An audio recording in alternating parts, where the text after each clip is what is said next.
I also want to send my sincere greetings to the leadership of the IFP and the ANC. The IFP president communicated with us last night that he will send a delegation, only to realize that he left a very important word before delegation, which was supposed to be a powerful delegation, because present here with us is the top leadership of the IFP and the ANC in the province. We gather here today in collective grief. We are here to lay to rest the young lives of our beloved children, brothers, sisters, and comrades. When a roll call was called on the 17th of June, some of our comrades did not respond on that day. When Subonga Konke Mate's name was called, there was no response. When Ntombi Ndlovu's name was called, there was no response. Lungani Sande Mbata did not respond. Pumlani Zulu did not respond.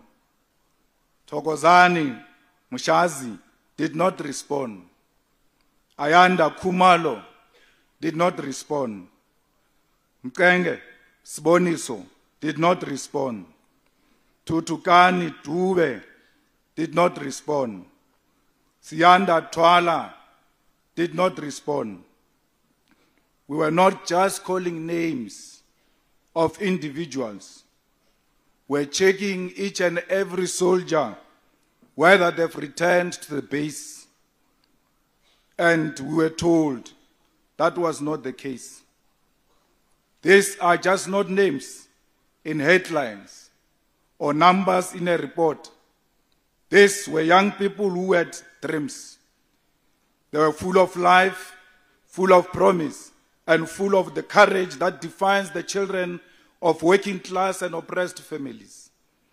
Those who know struggle not from history books, but from daily survival. They died while in pursuit of life. They were traveling with hope in their hearts, but the journey that should have taken them towards opportunity ended in tragedy. We must stop normalizing premature death in black communities. We must stop mourning without changing the conditions that produce these moments of sorrow. Because these young people were not born to die in road accidents. They were born to build, to create, and to lead. If these young people had lived during 1976, they would have stood in the front lines with Tsietsi Mashinini, Khotso Seatlulo, Mbuyisa Makubo, and the many children who faced the bullets of apartheid, armed only with their youth and righteous cause. They would have said no to the imposition of Africans. They would have organized in their classrooms. They would have led marches, and they would have refused to be silenced. Because what runs through their veins is the same thing that ran through the youth of 1976. Defiance, vision, and a commitment to dignity. Today, they become part of that eternal youth. Those children who did not die because they were weak, but because this world has yet to become the safe place they deserve. And so, as the EFF we say, their death must not be in vain. Their passing must become a turning point. We must honor them, not only with flowers and words, but with action. We must fix our roads, regulate the transport industry, and demand accountability. We must build a country where the children of domestic workers, mine workers, and the unemployed can travel safely, learn freely, and live fully. As the EFF, our work in Parliament is grounded in this very mission, to give dignity to the lives of the poor. We have declared that data must fall, because a country that prizes connectivity as a luxury is a country that shuts the door on the future. Our children cannot learn if they are excluded from the digital world. We are fighting to ensure that data, electricity, and education are not commodities for the elite, but basic rights for all. We have taken the fight to the doorsteps of National Lottery Commission, because what was meant to uplift the poor has been hijacked by the corrupt criminals. Millions meant for community development are at risk, while young people die without jobs, without sports facilities, and without hope. We have called for justice for the crimes of apartheid because we cannot continue to pretend that the blood of our martyrs has dried. It has not. The murderers of the past live with impunity. They write books, they receive Nobel Prizes, they appear on television, they are celebrated as statesmen, while the families of the murdered know no justice. We want the TRC recommendation implemented. We want those who committed crimes against humanity to face the full might of the law, and we will not rest until there is justice for our people. Fighters, we say today at the funeral of our young people that our struggle is global. The pain of our children is connected to the pain of children in Palestine, where bombs are dropped on homes, hospitals, and schools. The screams of mothers in Gaza echo the cries we hear here. We say to the Israeli apartheid regime, the world is watching, and history will judge you harshly. The EFF stands firmly with the people of Palestine, and will never be neutral in the face of genocide. We stand in full solidarity with Iran, a country under siege from Western imperialism for choosing independence. We reject the bullying of this nation by the United States, Israel, and its allies. And we stand by their right to defend themselves by any means necessary. Let Israel finally have a taste of the devastation and violence it has perpetrated in Gaza. We are anti-imperialist because we understand that our struggle for freedom is bound to the struggle of all oppressed people across the world. As we reflect on the lives of the young people we are laying to rest today, young people whose lives were full of potential and courage, we must also lift our eyes beyond our borders and draw strength from examples of youth who are living proof that another future is possible. One such example is the fearless and principled revolutionary, Captain Ibrahim Traore, the president of Burkina Faso, who took power not out of greed, but out of an urgent need to liberate his people from the clutches of neocolonialism and foreign military domination. Traore is a living symbol of the return of revolutionary leadership in Africa.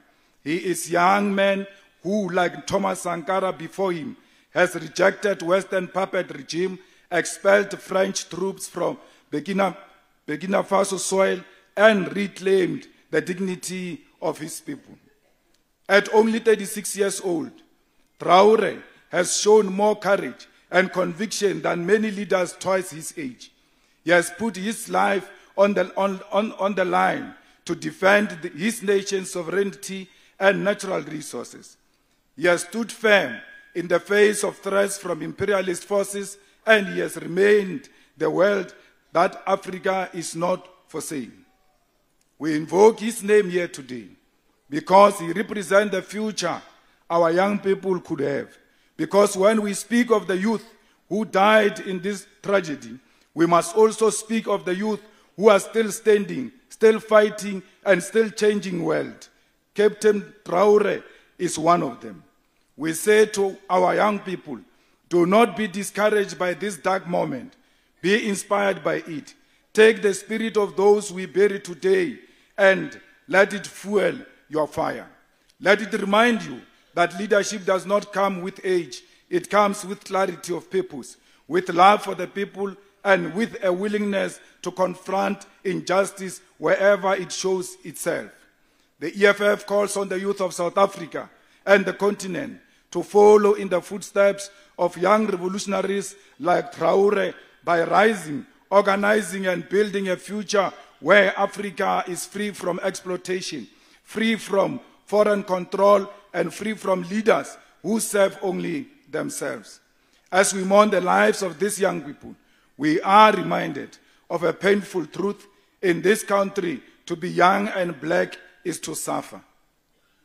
Our young people die not only on buses, in car crashes, but they die in silence every day. They die from hunger, from depression, from hopelessness, and from a system that has abandoned them. Today, 45.1% of South Africa's youth are unemployed. Almost 1 in every 2 young people is without work. They wake up every morning with no salary, no opportunity, and no dignity. They stand on the street corners with degrees and diplomas, while others are denied even the chance to study because this government has still failed to deliver free, quality, decolonized education, and a promise made on stages and forgotten in boardrooms. Meanwhile, we live in a country where prisoners receive 3 meals a day, have access to free uniform, and are offered education and rehabilitation programs, while young people go to bed on empty stomachs, wear torn clothes, and are forced to drop out of school because they cannot afford registration fees. We do not say this to dehumanize prisoners, many of whom are victims of the very same system. But we must ask, how can a government feed and clothe those it has arrested, but refuse to feed and educate those it claims to represent? It is a contradiction that speaks to the core of this regime's failure. It invests more in prison maintenance than it does in human development. It builds more jails than schools. It responds to poverty not with opportunity, but with punishment. That is why the EFF calls for the introduction of a permanent unemployment grant in South Africa, a basic income that restores some measures of dignity to the millions who are trapped outside of the economy through no fault of their own. This country can afford it. There is no shortage of money, only shortage of political will. We have 700 million for useless national dialogue, but when it comes to feeding the children of the poor, suddenly the budget is under pressure. 700 million of ukukhuluma, asikhulume, vulamulom, 700 million is available for such nonsensical programs, yet our people are unemployed. We say to this government, the youth are watching. They will not forget your indifference. The EFF will continue to fight inside Parliament and in streets until every young person has access to free education, decent work, and a basic income that affirms their humanity. Let us not forget why these young people we are burying today were traveling. They were not on a holiday. They were not returning from a party or a weekend away. They were returning from the EFF Youth Day rally. They were returning from a space that does not just speak about the youth, but is built by the youth. A space where they were affirmed, where they were reminded of their power, and where they declared with one voice that they are the generation that will bring economic freedom in our lifetime. This is what makes their death even more devastating. They died in the middle of political commitment. They died as participants in the revolutionary project of our time. I want all of us to understand what that means. It means they were already leaders. They had already made the decision to be part of the generation that refuses to accept crumbs, the generation that demands land, the generation that confronts corruption, that loves continent, that embraces decolonization. The EFF is the only political home in this country that has refused to treat young people as ornaments. We do not just call the youth the future, we also say they are the present.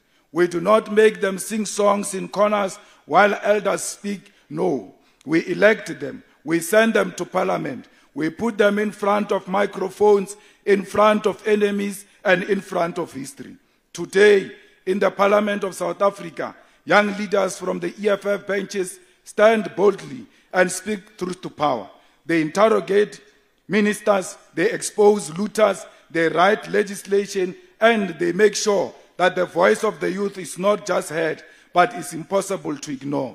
These are young people who came through the EFF Student Command, who organized campuses when the media called them reckless, who let FISMAs fall and faced arrest, exclusion, and brutality, and still stood up. Now they sit in legislatures as fighters for change. Let this be a message to the youth gathered here and to those listening across the country. The time to doubt yourself is over. You are the ones you have been waiting for. You are the torchbearers of Onkgopotse Tiro, of Winnie Mandela, of Peter Mokaba. You are children of Frantz Fanon and Steve Biko. You are a generation that will return Africa to ourselves. We know that many of you are tired for looking for jobs that do not exist, tired of begging for NSFAS that never comes, tired of voting and seeing nothing changes, tired of funerals and never seeing justice. We know that. But I say to you today, do not let your pain turn into silence. Let your pain turn into purpose. Let it push you. Let it drive you. Let it radicalize you. Let it draw you closer to the movement that has never betrayed you, the EFF. Let this funeral not be the end. Let it be the beginning of our refusal to accept a country where the youth are treated as waste. Let us organize. Let us recruit. Let us study. Let us fight. Let us build South Africa where every child, no matter how poor, can live, dream, and become. To the families of the deceased, we say this: you are not alone. Your loss is our loss. Your tears are our tears. Your children are not forgotten. The EFF will walk with you, will support you, and will continue to fight in their name. I want to say to you, be proud parents that your children did not die from Nyaope. Your children did not die drowning in drugs and alcohol. Your children died in the battlefield. Your children are soldiers. Your children are martyrs. And the names of your children will always be called when the names of martyrs are called. Be proud that your children have inspired many generations to come. To all ground forces of the EFF, this is an opportunity to pick up the spear and continue the fight to return the land to the rightful owners. We must never be scared. This land belongs to us. This land belongs to our grandmothers. This land belongs to our grandfathers. No one came through a ship carrying a land. They found it here. They will leave it here. We have no any other home except South Africa. This is our home. Comrades, we must continue to be disciplined and die in the revolution. Because to die in a revolution must be an honor. And as a result, we are going to honor all of these 10 fallen heroes, each one of them with a house, a proper house that has got all the facilities. And if there is no water in those yards, we'll make sure we put boreholes so that we restore the dignity of those families. We build those houses, we put those boreholes because we want to build a permanent relationship with these families. We don't want to forget you. Do not forget us. Thank you very much. Mandla!